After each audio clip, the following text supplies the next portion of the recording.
Hello दोस्तों, मेरा नाम रोहित और स्वागत है आप सभी को अपने यूट्यूब चैनल बीसी सेंटर में। तो आज की इस वीडियो में आपको हम बताने वाले हैं जितने भी सारे स्टूडेंट लोग सेमेस्टर 1 में पढ़ रहे हैं। ठीक है, आप सभी को पता है कि आपका टोटल जो एग्जाम होगा वो 7 सब्जेक्ट का होगा। अब ये सातों सब्जेक्ट में से कौन सा पेपर हिंदी में आएगा क्वेश्चन, कौन इंग्लिश में आएगा, कौन कितना मार्क्स का होगा, उसमें से पास होने के लिए हमें कितना मार्क्स लाना पड़ेगा, ठीक है, और उसमें से समय हमें कितना मिलेगा, कंप्लीट जानकारी दूंगा। इसके बाद कोई भी आपको दिक्कत नहीं होगा कि हम एग्ज़ाम सेंटर पे गए और हम ये सोच के गए थे कि इसमें ऑब्जेक्टिव आएंगे क्वेश्चन और आ गया सब्जेक्टिव। हम सोच के गए थे हिंदी में आएंगे, आ गया इंग्लिश में। हम सोचे थे 100 नंबर का आएगा, पता चला 50 नंबर का आया था। तो इस प्रकार का कन्फ्यूजन आपको एग्जाम सेंटर पे ना हो, इससे पहले मैं आप सभी को ये वीडियो में ये जानकारी प्रोवाइड कर रहा हूँ। ठीक है, आपको चैनल पर अगर आप नए हैं तो चैनल को सब्सक्राइब कर लीजिएगा और दोस्तों में शेयर कीजिएगा। ठीक है, हर एक सब्जेक्ट का मैं आपको कंप्लीट जानकारी दूंगा, क्योंकि आप सभी का एडमिट कार्ड भी आ चुका होगा। ठीक है, एग्जाम नज़दीक है तो आपको बहुत ही अच्छे तरीके से आपको क्या करना है, एग्जाम का तैयारी करना है। ठीक है, तो मैं देखिए सबसे पहले स्टार्ट करता हूँ। ये वीडियो है सेमेस्टर 1 वालों के लिए जिनका सेशन 23 से 27 है।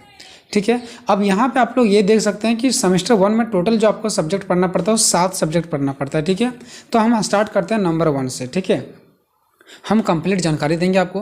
देखिए जो आपका नंबर 1 है वो होता है आपका AEC पेपर। AEC पेपर, इसमें आपका हिंदी भी हो सकता है, इंग्लिश भी हो सकता है, एनीथिंग कुछ भी हो सकता है आपका। ठीक है, ये आपका 50 मार्क्स का ही होगा टोटल।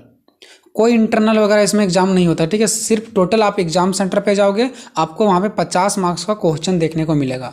क्वेश्चन आपका क्या होगा, सारा का सारा सब्जेक्टिव होगा, यानी कि लिखने वाला होगा। हाँ, एक नंबर का भी क्वेश्चन आएगा, इसमें 1 लाइनर क्वेश्चन आएगा जो कि आपको आंसर लिखना पड़ेगा। जैसा संज्ञा के कितने भेद हैं ऐसे पूछा जाएगा। ठीक है, तो आपको आंसर लिखना पड़ेगा, ऑप्शन नहीं दिया जाएगा। ठीक है, तो 1 लाइनर आंसर टाइप्स का क्वेश्चन आपके एग्जाम में आएंगे और लॉन्ग टाइप्स के भी क्वेश्चन आएंगे आपके एग्जाम में। ऑब्जेक्टिव बिल्कुल देखने को नहीं मिलेगा। ठीक है, चलो उसमें से आपको समय कितना मिलेगा, 2 घंटा का समय मिलेगा और इसमें पास होने के लिए आपको 20 मार्क्स मैक्सिमम आपको लाना है। ठीक है, मिनिमम आपको कितना लाना है, 20 मार्क्स आपको लाना है पास होने के लिए। ठीक है, पेपर आपका पैटर्न पता चल गया। पैटर्न, ये एग्ज़ाम जो होगा वो हिंदी में ही होगा। ठीक है, उसके बाद चलते हैं दूसरा नंबर जो कि VAC 1A है इसका नाम। ठीक है, ये VAC 1A जो आपके होंगे ये भी आपका 50 मार्क्स का होगा दोस्तों। इसमें इंटरनल एग्जाम नहीं होता। आप एग्जाम सेंटर पे जाओगे तो आपको टोटल वहाँ पेपर जो मिलेगा वो 50 मार्क्स का मिलने वाला है। ठीक है, समय आपका 2 घंटा का मिलेगा। ठीक है, पास होने के लिए आपको इसमें से भी 20 मार्क्स लाना पड़ेगा। इसमें भी जो पेपर होगा वो हिंदी में ही होता है। VAC 1A भी क्या होगा आपका, हिंदी में ही होगा। ठीक है, उसके बाद थर्ड आपका VAC 1B। तो ये जो होता है दोस्तों ये भी आपका 50 मार्क्स का होगा। इसमें इंटरनल एग्जाम कुछ भी नहीं होगा। आप डायरेक्ट जाओगे एग्जाम सेंटर पे और जो आप 50 नंबर में लिखोगे वही आपका मार्क्स मिलेगा। आप जाओगे वहाँ, पेपर आपको जो मिलेगा वो 50 मार्क्स का क्वेश्चन रहेगा, उसमें से आप जो नंबर लाओगे वही आपका रिजल्ट बनाएगा। ठीक है, इसमें से भी आपको 2 घंटा का समय मिलेगा और इसमें हमको पास करने के लिए आपको 20 मार्क्स लाना जरूरी है। ये भी जो पेपर होगा दोस्तों वो VAC 1B, ये भी आपका एग्जाम सेंटर पे जब जाओगे तो हिंदी में ही आएगा। ठीक है, हालांकि सारा जो सब्जेक्ट है वो हिंदी इंग्लिश दोनों में रहेगा, हिंदी इंग्लिश दोनों में रहेगा। ठीक है, तो आप अगर हिंदी के लिए कंफर्टेबल है तो हिंदी में लिख सकते हैं, अगर इंग्लिश के लिए कंफर्टेबल है तो इंग्लिश से भी लिख सकते हैं, लेकिन सारा का सारा क्वेश्चन हिंदी में भी रहेगा और इंग्लिश में भी रहेगा। ठीक है, हाँ, जो लोग इंग्लिश चुने होंगे उसका सिर्फ इंग्लिश में ही रहेगा, लेकिन जो लोग इंग्लिश का नहीं चुने हैं, ठीक है, जो AEC पेपर में हिंदी चुने हैं वो हिंदी में ही रहेगा, बाकी जो AEC पेपर में इंग्लिश चुने हैं वो इंग्लिश रहेगा, बाकी सारा पेपर हिंदी इंग्लिश दोनों में रहेगा। आप किसी भी लैंग्वेज में एग्जाम दे सकते हैं। अब देखिए MJ1 यानी मेजर पेपर ये होता है। ठीक है, मेजर पेपर जो आपका होगा दोस्तों टोटल 100 नंबर का होगा। ठीक है, अब ये 100 नंबर में से आपका जो फाइनल एग्जाम यानी एग्जाम सेंटर पर जब आप जाओगे तो वहाँ पर पेपर आपको 75 नंबर का ही मिलेगा। ठीक है, बाकी जो 25 नंबर का वो आपका कॉलेज में ही इसका इंटरनल एग्जाम हो जाता है। ठीक है, तो जब आप एग्जाम सेंटर पे जाओगे तो आपको 75 नंबर का एग्जाम वहाँ पे देने के लिए मिलेगा पेपर में और 25 नंबर आपका इंटरनल एग्जाम, यानी कि टोटल 100 नंबर हो जाता है। ठीक है, आपको एग्जाम सेंटर पे जाओगे तो 3 घंटा का समय मिलेगा और आपको पास होने के लिए 40 नंबर लाना। अब यहाँ पे स्टूडेंट लोग कन्फ्यूज होते हैं, तो 40 नंबर आपको दोनों मिला करके लाना है, यानी 75 नंबर का जो एग्जाम सेंटर पर जाओगे वो और जो आपका 25 नंबर इंटरनल एग्जाम दिया गया था वो दोनों 25 और 75 100 में से आपको 40 नंबर लाना है। अब मान लो कि एग्जाम सेंटर पर जा करके 75 में से अगर 50 नंबर लाए, सॉरी 20 नंबर लाए हो, ठीक है, और आपका इंटरनल एग्जाम में भी 20 नंबर मिल गया तो टोटल 40 हो गया, तो आप पास हो। ठीक है, इस प्रकार से मिलता है।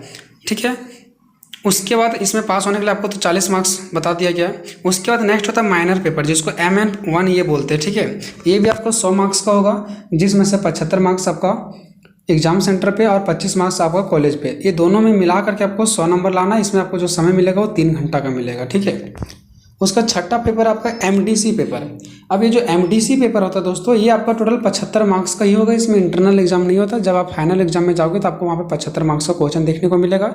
समय आपका 3 घंटा का मिलेगा और इसमें आपको पास होने के लिए टोटल 30 मार्क्स लाना पड़ता है, ठीक है। ये भी, और देखो सारा सब्जेक्ट में मैं बता रहा हूँ, ऑब्जेक्टिव और सब्जेक्टिव का जो कहानी हो सारा का सारा सब्जेक्टिव आएगा, लिखने वाला आएगा। हाँ, 5 क्वेश्चन आपको देगा 1 लाइनर का क्वेश्चन, यानी कि जिसका 1 लाइन या 1 शब्द में उत्तर होगा, ठीक है। जैसे भारत का प्रधानमंत्री कौन है, तो वहाँ पे ऑप्शन नहीं देगा, आपको लिखना पड़ेगा श्री नरेंद्र मोदी जी, ठीक है। तो इस प्रकार का क्वेश्चन आपको देगा, 5 क्वेश्चन देगा जो 1 लाइनर का क्वेश्चन रहेगा। बाकी कुछ 5 मार्क्स का क्वेश्चन देगा, कुछ 15 मार्क्स का देगा, कुछ 1 नंबर का देगा, 5 को, ठीक है।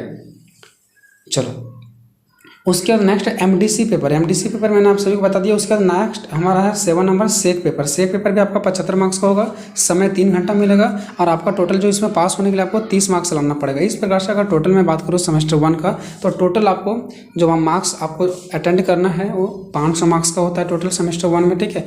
जिसमें से सारा सब्जेक्ट में आपको पास होने के लिए 20, 40, 30 ऐसे करके टोटल आपको 200 नंबर अभी अगर आप अटेंड करते हैं तो आप पास हो जाते हैं, ठीक है।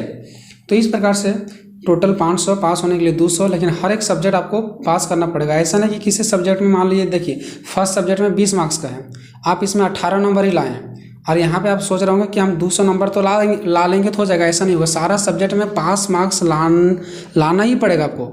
उसके साथ साथ आप 200 नंबर आपका बन जाता तो आप पास हो जाएंगे, ठीक है। तो ये चीज़ आपको हालांकि समझ में आ गया होगा। अगर इसके बावजूद कोई दिक्कत है तो कमेंट करके, कमेंट में आप बता सकते हैं। सारा सब्जेक्ट का तैयारी करवाया जा रहा है, लिंक आपको नीचे प्रोवाइड करवा दिया गया है, ठीक है। जाकर के वहाँ पे आप डिस्क्रिप्शन में चेक कर सकते हैं। मिलेंगे नेक्स्ट वीडियो में, तब तक जय हिंद, जय भारत।